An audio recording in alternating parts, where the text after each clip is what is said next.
A very good noon to all of you. I am Nikita and I welcome you to BYJU'S exam prep. Also, I welcome you to this session called Strategy to Build Vocabulary for CAT as well as non-CAT exams. Right. So we will talk about CAT and other MBA exams today, and we will look how we can start building our vocabulary for them right from now. Okay. So let's begin. So give me a hi so that I know you are here. All right.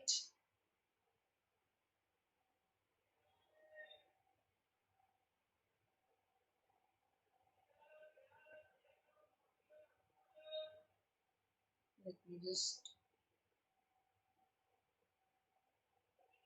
go ahead. Okay. All right. Good afternoon, Gaurav. Good afternoon. Right. Welcome to this session, and let us talk about how we can build our vocabulary for VARC. Right. So before I begin this discussion as to strategy to build your vocabulary for VARC, tell me, why do I need to build vocabulary for VARC? If I talk about CAT does not ask any direct vocabulary. There are RC passages, there are parajumbles and parasummary. So why do I need to build vocabulary? Good noon, Sanil. All the very best, okay? All the very best from my end. Just stay calm, and whatever comes, I know you will handle it, okay? So just approach the exam with a calm mindset, right? All the very best. Hi, Kashish. Good noon. Hello, Adinshu. Good afternoon. Right. So, tell me, why do I need to build vocabulary for VARC, particularly for CAT VARC? Because CAT does not ask any direct vocabulary questions. So, what is the aim here? And I am not even talking about, let's say, those few words in an RC passage that you don't understand. I'm sure that you'll be able to navigate them in the exam. If, let's say, there are 2-3 words in an RC passage that you don't understand, why would I ask you to make a very conscious, a very arduous effort at improving your vocabulary just for those 2-3 words? So, no, even my aim is not even to make you understand just those 2-3 words. Good afternoon.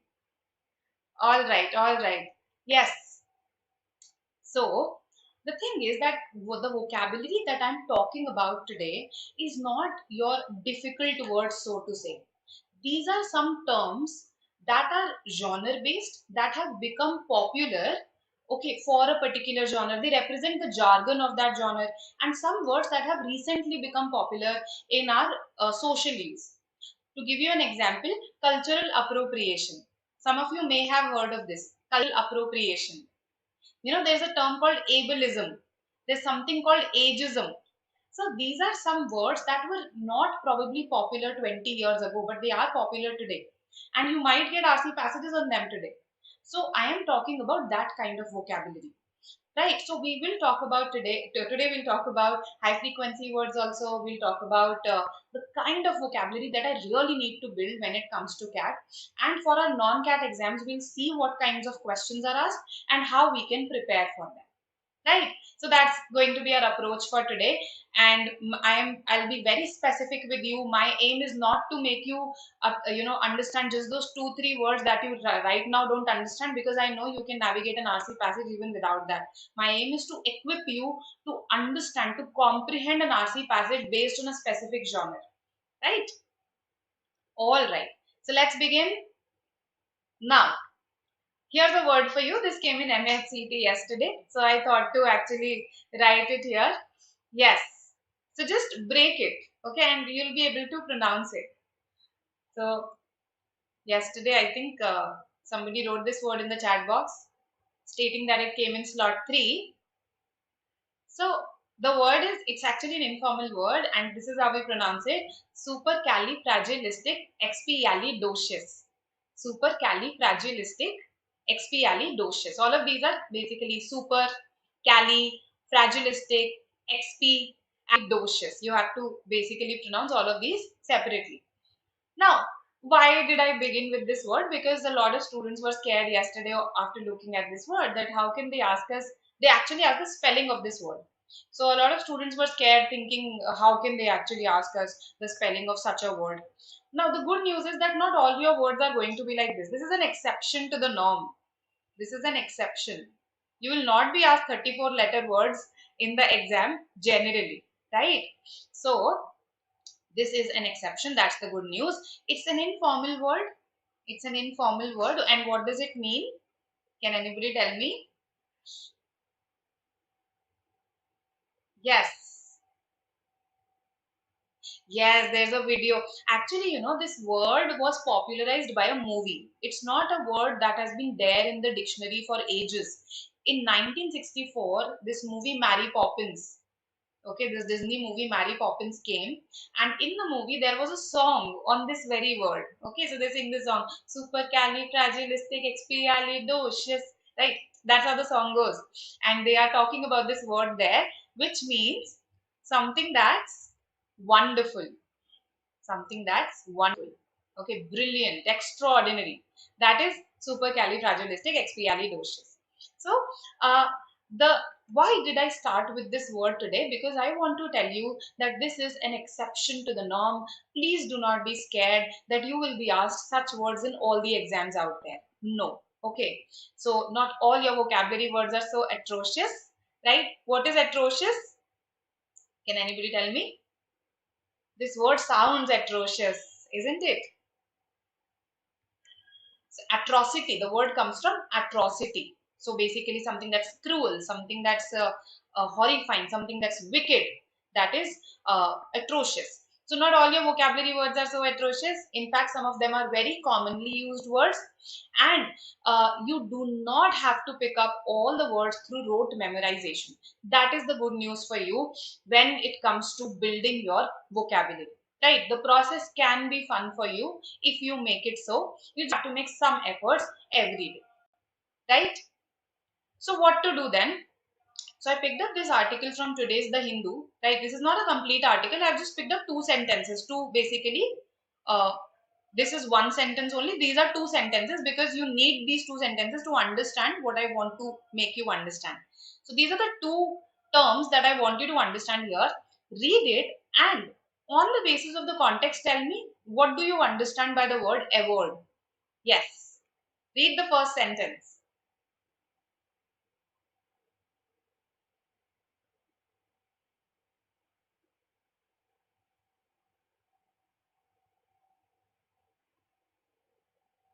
Yes, the first day actually had good vocabulary words. I agree. The first day had a smooth VARC section, and yesterday it was difficult. Some of the words were difficult. So, read the sentence. Scholars studying elections in various countries have averred that simplicity of design and effectiveness of constitutional institutions, such as the Election Commission of India, have gone a long way in easing voting and setting India apart as an electoral democracy. So, what have they done? Scholars studying elections in various countries have averred. What does it mean?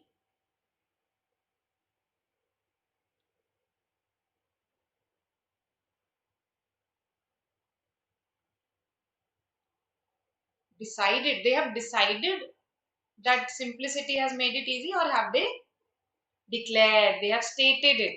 Okay, they have stated it. So, to state, to assert, that is what the word ever means. Okay, this is the past tense. A word is the past tense. The word is ever, A-V-E-R. When I make its past tense, it is, I add an R and put an E, right? So, ever, it's a verb. It means to assert. So, from the context, you are able to understand that they declared something, that they stated something. Even if you do not know the meaning beforehand, you are able to guess it. So, you do not have to pick up all the words in this world through rote memorization. Okay, contextual picking up of words is easier, and it will help you because when you want to pick up words contextually, you will have to read. The first prerequisite for this is reading. So reading will actually solve your vocabulary woes also, right? Now read this one. Here there is an idiomatic usage. This is an idiomatic expression. This begs the question. So I want you to tell me, what would this mean? Begs the question. Yes. Read these two sentences. Let's read it together. With the increase in the school educated population and most Indian citizens living in houses whose addresses are to be mentioned in several identity documents, registering to vote is a relatively easy process. This begs the question as to why election authorities are coercing citizens to mandatorily link registration in voter rolls with their Aadhaar number, as recent reports have indicated. So tell me, by reading this, what does this expression mean? This begs the question.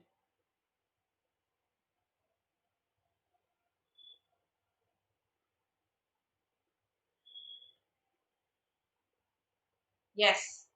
Who is begging here? For what?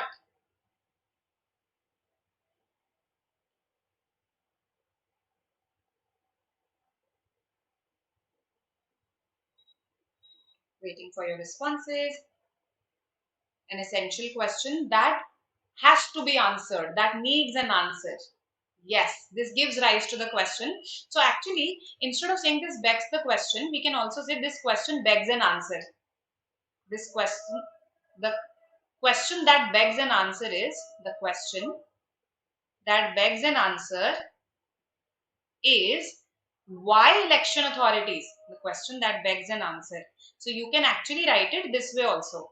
Instead of saying this begs the question, both mean the same. So actually the question is begging the answer. The question is begging an answer. That means this is a question, it's an important question in response to what has been said in the previous sentence that needs to be answered.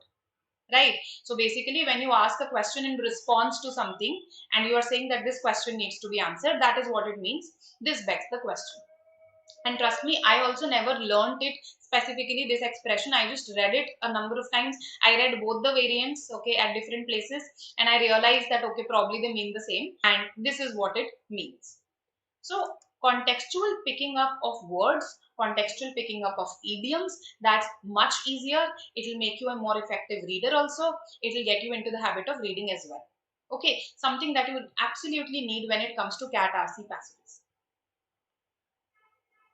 Okay. Yes, absolutely correct, Adinshu.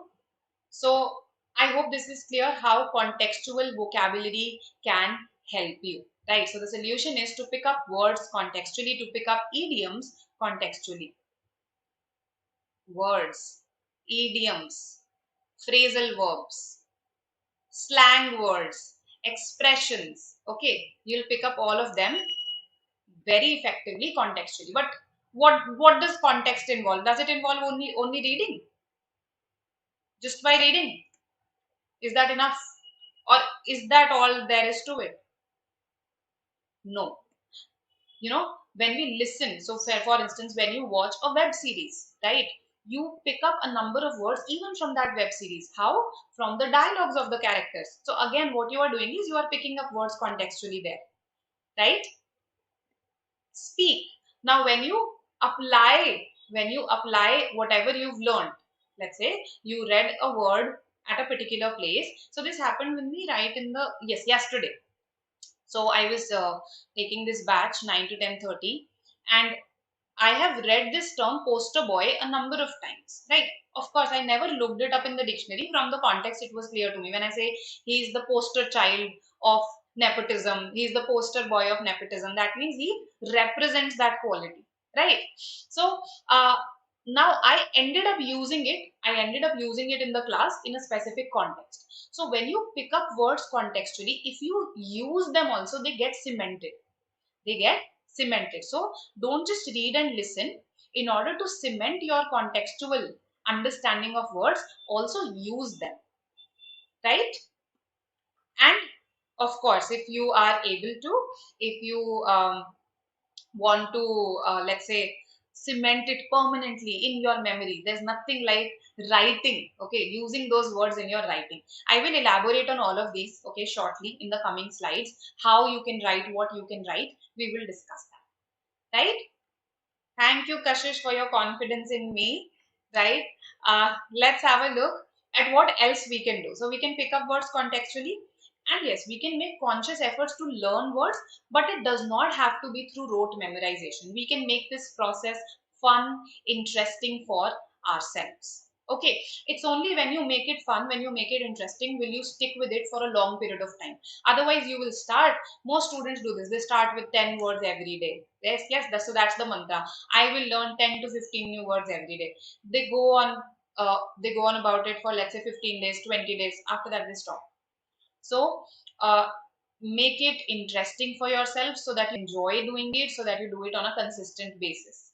Right? Now, what kind of contextual vocabulary do you need to build? Let's talk about that. So, how will we decide what kind of contextual vocabulary we need? We'll look at our previous year question papers, right?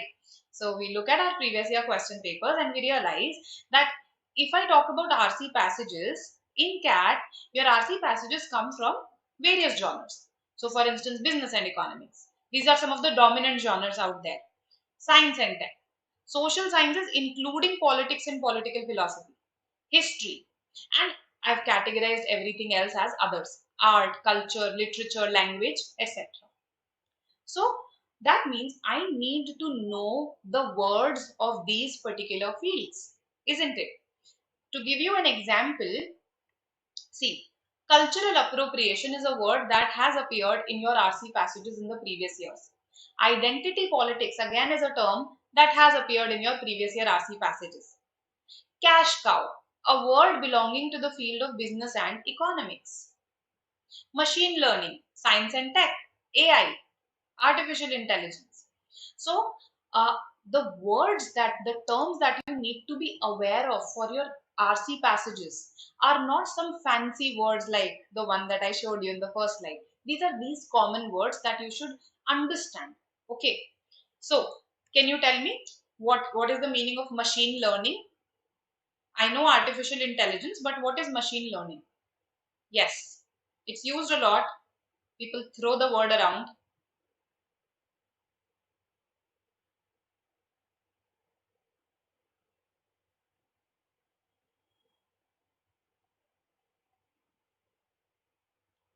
Let's see what you say.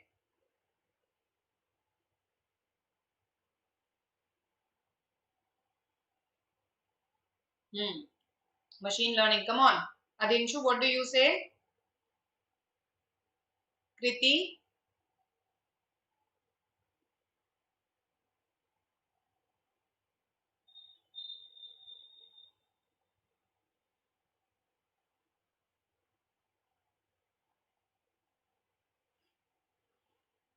Okay. All right. Others?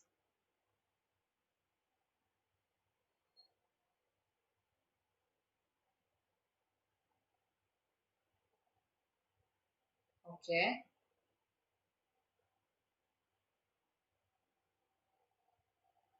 Any other responses?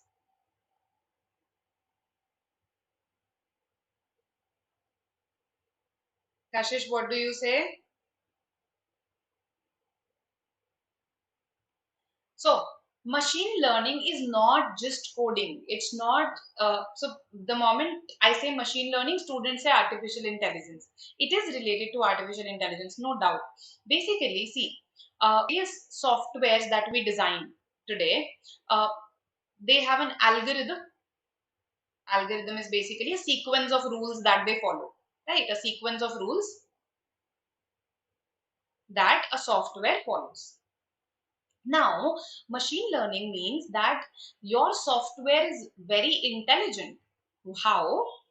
As you operate that software more and more, as it collects more and more data, it improves on its own. It improves on its own. It learns from the data that it has. Okay. So the basic algorithm remains the same. The basic sequence of rules remains the same. But it actually, let's say earlier, it was paying attention to some other aspects. So in the data, it was paying more attention to the age group of the people. Let's say it's a software that collects demographic data. However, through continuous data collection, it found out that the age group of the people is not as relevant to their purchase patterns as their life stage. As their life stage. Let's say this is a software that collects data on the purchase patterns of people. So it realized that age से इतना कोई difference नहीं होता. What is their life stage? Are they married? Are they unmarried? Are they parents? Are they not parents? That is what determines their purchase patterns. So now it will automatically improve and start giving more weightage to life stage in its data collection, in its data processing. So this is machine learning. The machine is learning itself. Once you've designed it, you are not tweaking it. Okay, the software is learning itself and improving in its data collection and processing. That is machine learning. Okay, so uh, this is uh, again something that you need to know. It's a buzzword today, and yes, I wrote this down because, as I told you, I read Homo Deus some time back, and that talks about machine learning. So yes, that was my reason. And besides, yes, it's a buzzword. AI, you can get passages on AI, so you should know what machine learning exactly is. All right. Cash cow, another term from business, from the world of business. Cash cow. It's a cow, but it's a cash cow. So, what kind of product will I call a cash cow? The kind of product that generates steady money for me, that generates steady income for me, steady profits for me. Okay, again, a common term in the business world. Any product that generates steady income, steady profits for you is your cash cow. You don't need to worry a lot about this product. It's an established product, perhaps. Right? Cultural appropriation, yes. No, Kriti, no, no, no, no. That is not the, uh, a lot of times cash cow products are mature products. So, yes, they don't give you as much growth. Okay. But again, the general broad definition is any product that gives you steady income or profits. Right? Okay. Good, good, Kashish. So, Kashish has given us a synonym for this, grub staker. Grub staker. Okay. All right. And I think it's a part of BCG matrix. Commerce students will get this. There is something called a BCG matrix, and a matrix developed by Boston Consulting Groups for categorizing your products, and it's a part of that. Right. Now, coming to cultural appropriation. So, I think if you read articles related to social sciences, you must have come across this term appropriation, that they are appropriating another culture. Yes. So, when let's say I am a white person, okay, and there is, of course, there are black people and they have their specific culture, right? Now, I belong to a more dominant race as I am a white person. Yes, absolutely, Kashish. So, let's say tomorrow I start making dreadlocks. Dreadlocks are those these hair braids that black people usually make. I start making those dreadlocks on an everyday basis, or or a lot of people from my community start doing that. That is cultural appropriation. When you take something from another culture, usually a minority culture, in an inappropriate way, in a way that is deemed as an insult to the minority culture. That is cultural appropriation. It's a very subjective and debatable issue. Let me tell you that also, because some people would say, what's wrong with a white person making dreadlocks? Right? So it's a very debatable, a very subjective issue. But this is what appropriation means: taking something from a minority culture and using it in a dominant culture in an inappropriate way. So, see, again, this term, as I said, it was not popular 20 years ago. It was not as popular, at least in the third world, so to say. Right? But today it's very popular. You see a lot of articles on it. It has appeared even in your RC passage. Identity politics. So these are not difficult words, so to say. You understand the word culture, you understand the word appropriation. You understand identity, you understand politics. But do you have a contextual understanding of these words? That is what we need to understand. Right? Yes. What is identity politics? So, four new terms for you. Very easy. See, identity politics. Come on, come on. Quickly tell me. And then hit the like button.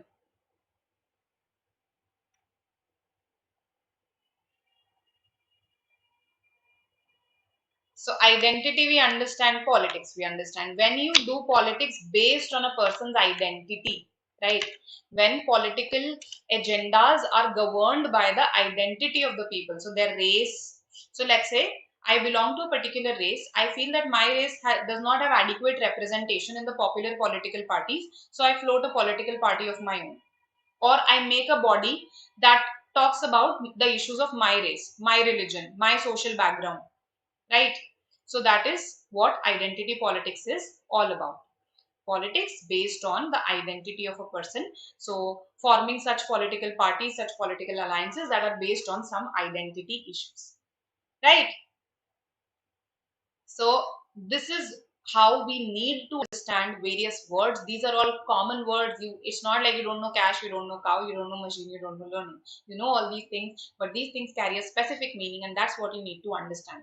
So how to do that? Yes, before I show you that picture, the solution is to read more and more. See, I don't come from a social sciences background as such, so I have also learned cultural appropriation by reading. Similarly, I've learned identity politics also through reading, machine learning again through reading. So the more you read, the more acquainted you become with these terms, the more intrigued you are, the more you Google these terms. So whenever you come across such terms that appear to be new to you, please Google them after reading the article. Very, very important. Okay, you live in the age of Google, please utilize it. After reading that article, please Google the new terms. Right, that would be my suggestion. Instead of first telling you about various vocabulary books, that will be my first suggestion. Yes, so are you harried like this person on hearing all this? Are you thinking, oh my god, will I have to read so much? Will I have to now learn so many terms? Yes. So, through this picture also I intend to teach you a new term only. So if this picture depicts your current mental state on hearing what all I have said, this is what the movement expressionism was about. It was an art movement. Okay, it was an art movement that focused on expressing your inner mental states. Okay, it saw art as a medium to express your inner psychological, inner mental state. So if you see here, the picture evokes a scary, or this person seems to be scared, this person seems to be disturbed, right? The use of colors, the use of lines in the picture, it's not as straightforward as it would be in real life. The idea is not to depict something as it exists in our real life, right? The idea is rather to depict something, some turmoil, some inner turmoil. The name of this painting is The Scream, right? It's a popular painting, and I think you would see the duplicates of it in various cafes. I've seen it in various cafes. So this is what the art movement expressionism was about. Again, I did not know all of this before reading about this term in a particular article. Then I googled it, then I found this painting, and now I remember it forever because of this painting, right? Because of this visual association, right? So this is what you have to do. You have to immerse yourself in the language. Okay, you have to immerse yourself in the English language, right? By reading, writing, speaking, listening. When you do that, you'll automatically pick up the current important words of our time, of our day, right? This is by Van Gogh, The Scream. I am not so sure, just let me just check. No, it's by Edward Munch. Edward Munch. Okay. So now you must be thinking, this is a very broad solution. Immerse yourself in the language. What do you mean by that? This is not some very practical tip to help me prepare for the exam. So let's see how that translates into some practical, doable things for you on an everyday or at least a weekly basis. Right. Before we do that, please go and press the like button. I hope you've been genuinely enjoying this session, finding value in it, and I hope you start implementing what all I say today. Just attending the sessions won't help if you don't implement what we learn in the session, right? Okay, so here are some sources from where you can start reading, which will give you articles with such vocabulary terms, such vocabulary words that we have discussed. For instance, the two sentences that I showed you were from the Hindu, okay, the Indian Express. You can actually consider attending our the Hindu editorial analysis. So there we don't just talk about the Hindu newspaper, we pick up articles from various such sources based on your previous year papers. Okay, and then those are explained to you in the session. So The NYT, the Guardian, these are two other sources that I'm suggesting. Why am I suggesting these international newspapers?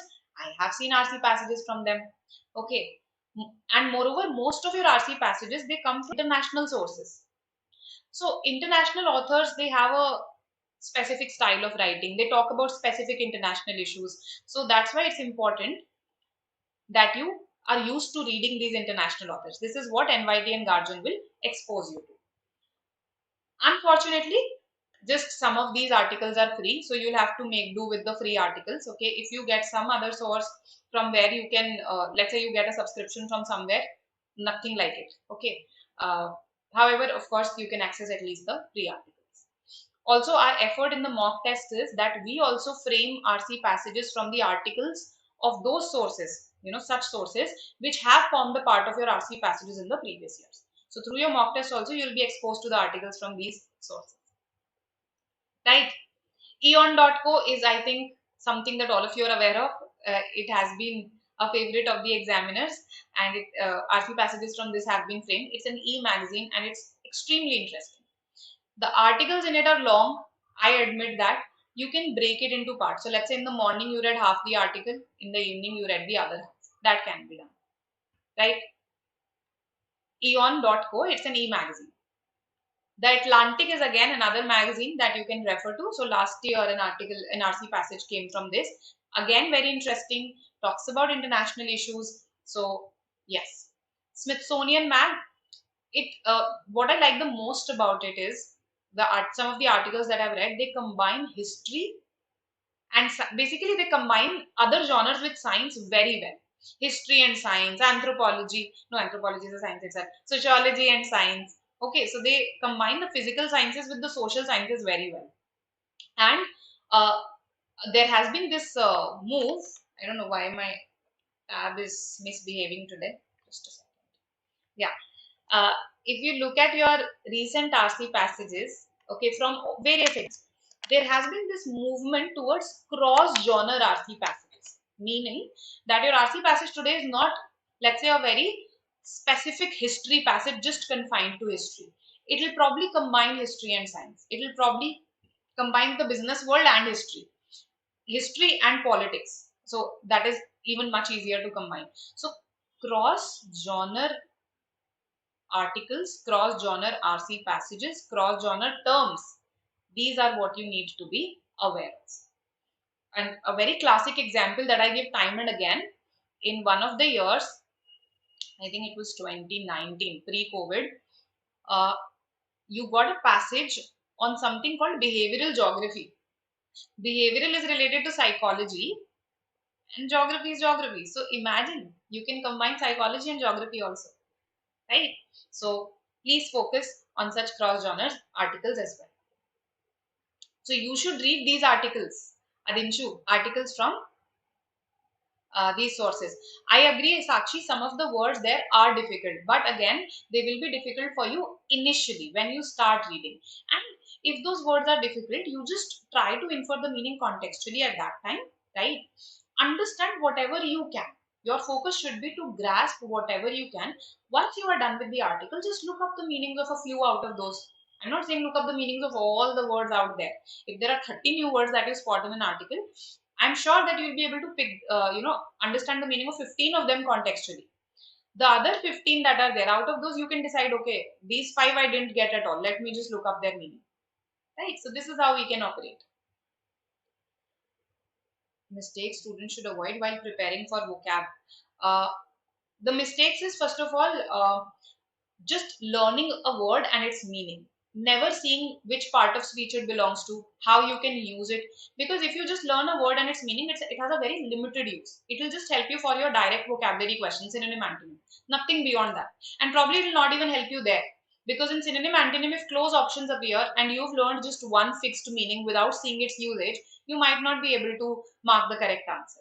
So whenever you learn the meaning of a word, you should see how it is used in a sentence, which part of speech is decided by that only.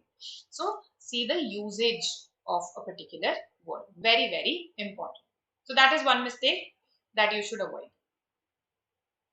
So from these sources, you can pick up, let's say, one source a day and read from that source. How you should go about it? Let's say, for instance, I always tell you this, you can start your morning with reading. So let's say in the morning you read one NYT article, right?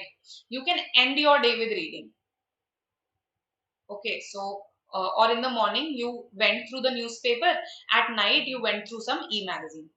So that can be done. Newspaper and at night e-magazine. Or for an e-magazine, whenever you have some interstices, time in between, okay, some travel time, some commute time, some time in between, e-magazines can be read at that time, or newspapers can be read at that time.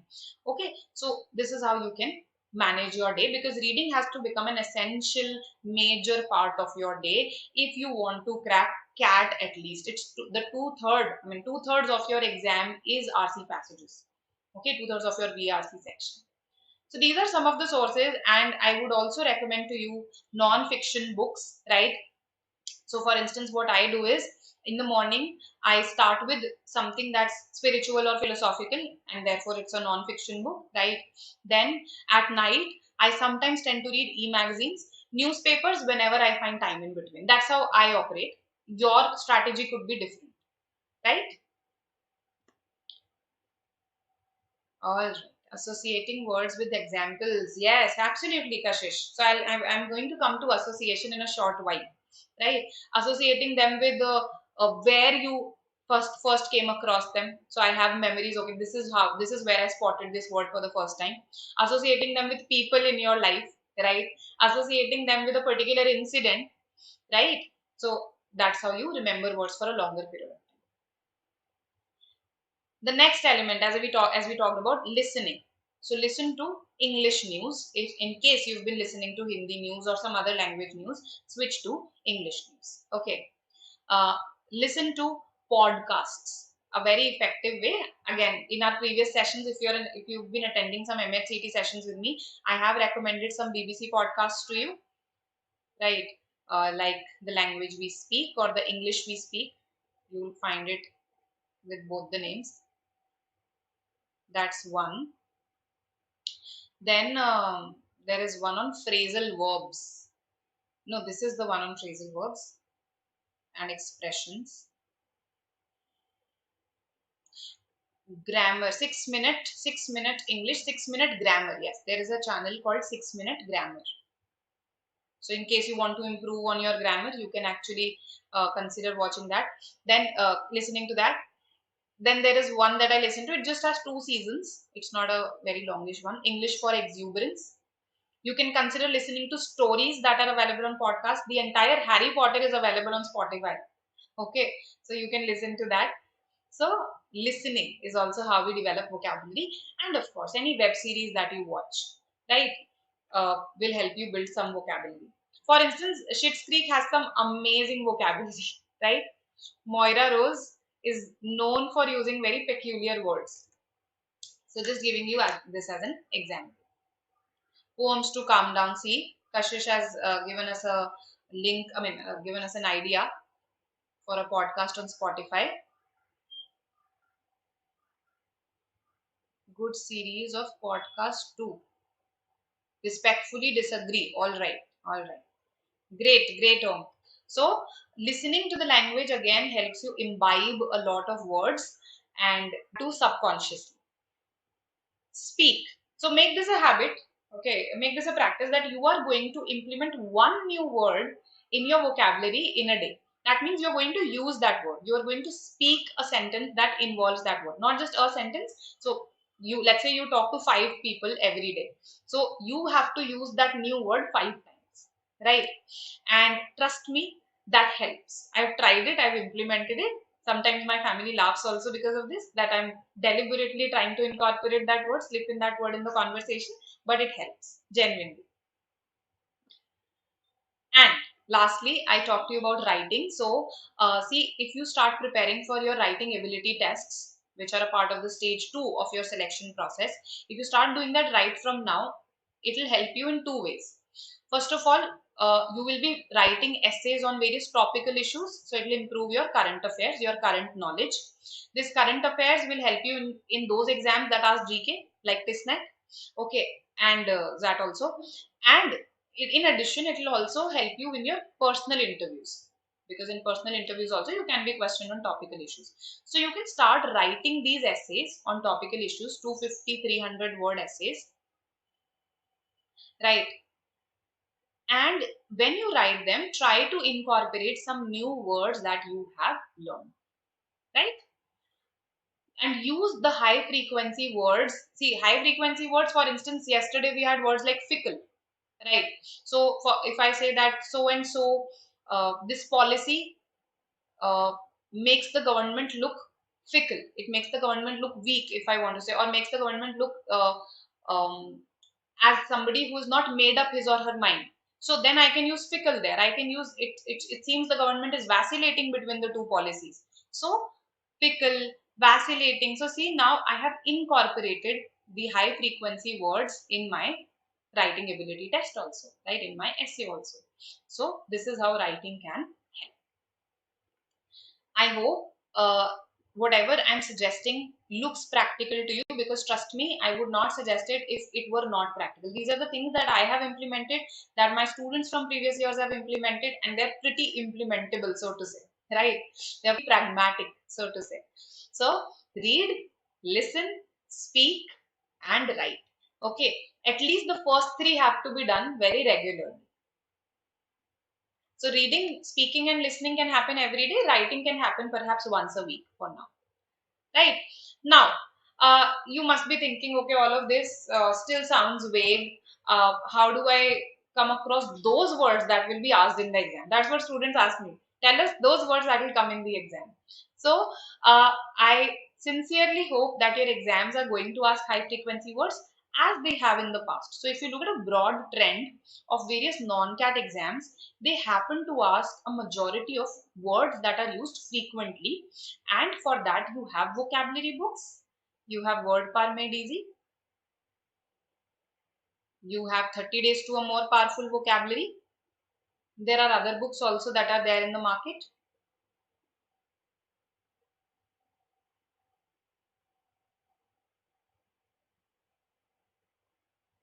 Okay, there are word lists, popular word lists, like Barron's word list is a popular word list. NMAT, in fact, provides its own high frequency word list. In the NMAT official guide, you will find NMAT's own high frequency word list, right? And there are various apps and games to aid you. So apps such as, I've suggested those apps: vocab 24, vocabulary builder by Mahoosh. So now see, I'm giving you very specific sources so that you don't complain that what you are saying is very broad, very vague, or this is not practical, we can't implement it, right? Sessions for cat, testnet as well this year. Okay, yes, absolutely. We will keep on conducting sessions for CAT now. Okay, in fact, the preparation for CAT will now be in full gear for you, right? So a lot of sessions on CAT will happen, and once, see, whenever a particular exam comes near, we conduct sessions on that. You need not worry about it, right? And yes, some students say Scrabble also. I don't believe that Scrabble is a good way to learn high frequency words, okay? Because Scrabble actually rewards you for making these weird two-letter words sometimes, right? X in Scrabble carries 10 points. So, people are always after making words with X. And sometimes, I have done this. I have made a word Z. It's a Chinese letter, right? So I make this all the time, right? Because I put X on triple letter, I get 30 points right away here, and then one or two additional points for I. So I don't travel is a good way, but yes, in case you find it, you can play it, right? Now, Fickle Heart. Okay, I'll listen to this song. Can it be fun? Yes, because a lot of students don't do it. They find it taxing. They find it boring, tiring. It can be very fun for you if you make associations, a visual association. Okay, associate a particular word with an incident in your life, with a person in your life, so that whenever you see that person, this word comes to your mind. Yes. So I think I've given this example earlier also. There's this word Machiavellian. It's an adjective. It means somebody who is very cunning and cruel. Cunning and cruel. Now I have associated this word with a person, right? I might come across as a negative person, but see, there are always one or two such people in your life, right? So I have associated Machiavellian with that person. So the moment the person comes in front of me, I recall the word. So such a fun way to learn a particular vocabulary word, right? You get your, uh, you know, you experience a sort of a sadistic pleasure, I would say, although that would not be a very appropriate word here. Sadism is when you experience pleasure by inflicting pain. So I'm not really inflicting any pain on that person. It's just pleasure that I'm experiencing the moment I look at that person and recall this word. Right? Auditory association. So words related to sounds can actually be associated with various songs. Right? For instance, a word like mellifluous, which means melodious. So I associate it with, let's say, Shreya Ghoshal's voice. Right? Or words in songs. Songs also tend to use such wonderful words, such wonderful idioms at times, right? uh, for instance, when I heard something just like this, I came to know that with Achilles there is this story of gold. Achilles and his gold, they say that there is this gold ka story associated with Achilles. It's not just Achilles heel that is popular. Okay, it's the story of the gold that he had that is also popular. So words, terms through songs, you can associate it with them. So you can make the process for yourself. Right? Welcome, welcome, Prateek. Our pleasure. Mnemonics. Okay. So mnemonics. What are mnemonics? Making these weird symbols for yourself for remembering various words.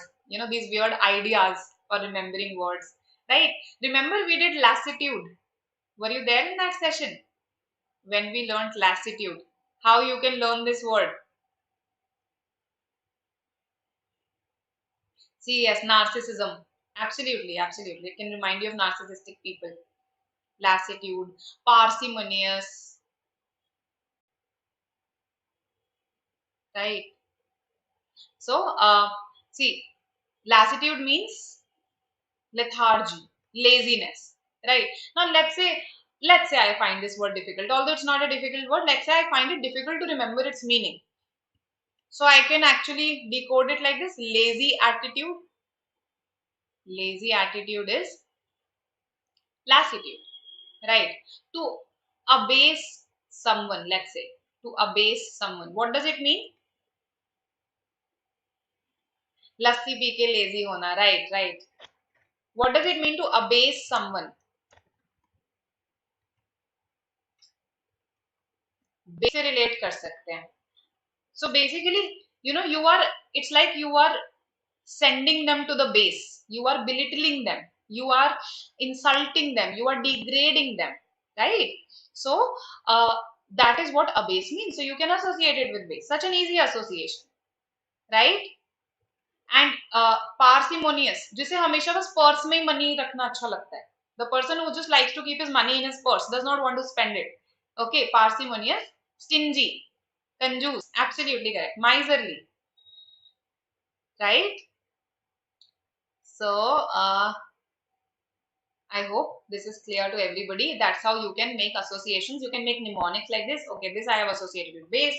This I have associated with lassi. This I have associated with purse mein money. Right?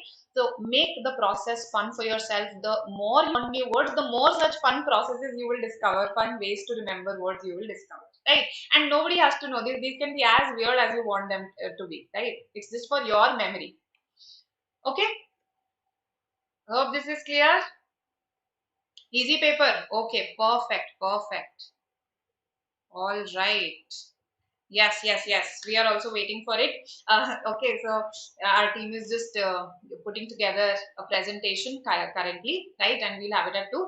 Let's just quickly understand what we need to specifically do in terms of the types of questions that appear in the exam. So I've made a list of various major question types that come: synonym, antonym, analogy, FIVs, odd word out, close passage, word usage. So if you've prepared for CET with me, you know all these, right? Idioms, phrasal verbs, all these question types. That's what I mean.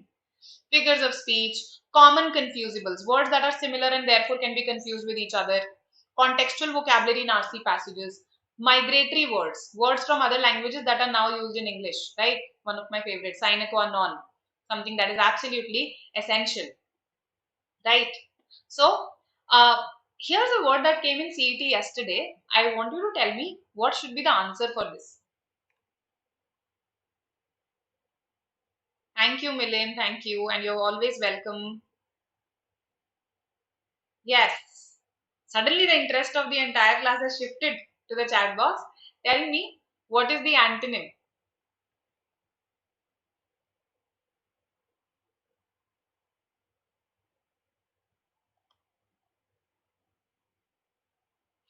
Should it be A? Melancholic is a word that we have done in our sessions, yes? In our vocabulary sessions. So that means sad. I have to give the antonym, no? Gloomy is sad, melancholic is also sad. I have to give the antonym, opposite. So no, this cannot be the answer.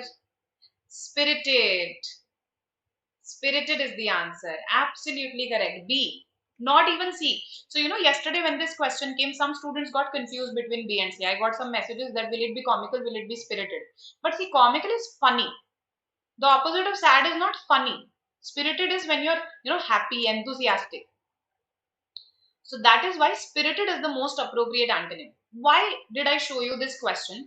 Because I want to tell you that, learning words has its own place. It's very, very important. But solving questions has again a very important place because that will teach you how to eliminate. If you even know the meaning of all these words, but you're not able to somehow relate, uh, the question and the options together, then you might end up marking the wrong answer. Manic is when someone, suffers from extreme euphoria, which is considered to be a mental disorder, right? Mania. So it comes from the word mania. So it's the opposite of sane actually. The opposite of this word is sane, right? So this is extreme. This cannot be the answer. Okay? So my point is you have to solve questions also. It's not just learning words that will help you solve previous year question papers. They'll give you a lot actually. Early CAT papers and non-CAT papers. They both have vocabulary. If you've enrolled with us, then we provide you a lot of topic tests, right? So solve those vocabulary topic tests. Practice the kind of questions that have come in your exam because that is what will help you crack the exam. Because that's the immediate goal that we have, right? So I hope this makes sense. Yes, like in bipolar disorder, we have depression and mania as the two opposite ends of the spectrum. Yes, manic comes from mania, extreme enthusiasm, happiness. Okay, manic depressive disorder also it is referred to as bipolar disorder. Right. So to recapitulate, learn new words from a book or list every day. This has to happen every day. Okay. So word power, Barron's list, whatever suits you. But list will be a bit of a rote memorization. In case you're comfortable with it, nothing like it. Okay. I was very comfortable with rote memorization when I was a student. Let me tell you that. You just give me something and I'll just regurgitate it after let's say 5-10 minutes, verbatim, word by word. That was my USP, right? Uh, Read some article every day. Again, this has to happen every day. Reading is a sine qua non. Speak one new word at least every day. Use it in your conversation. Zabardasti karo, but karo.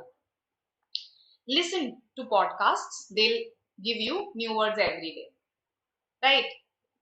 And play word quizzes as often as you can. See, I am being practical. I'm not saying every day. I'm saying as often as you can. Lastly, practice your previous year question papers once a week. Even that will suffice to give you an idea as to how to eliminate. And make the process fun for yourself. If it's not fun, you will not keep up at it, right? So please make it as fun for yourself by association as you can, right? So this is my strategy for making you build your vocabulary for various exams, right? CAT, be it non-CAT. Okay. I hope you enjoyed the session. And I will see you shortly at 2 p.m. for our MHCT analysis along with Saral sir. He has taken the exam. I think right now our team is putting together a presentation for you. So see you shortly. Okay. Bye bye. And yes, this is our comprehensive CAT program. In case you wish to enroll, you can talk to our counselors for more details, a lot of material, expert faculty members, all of it here for you, right? And talking about how we can stay connected via Telegram, we can stay connected over social media. So we post a lot of good GK stuff on our social media handles, so you can follow us. Welcome all of you. Bye bye. Great Kashish. See you at 2. Bye. Welcome.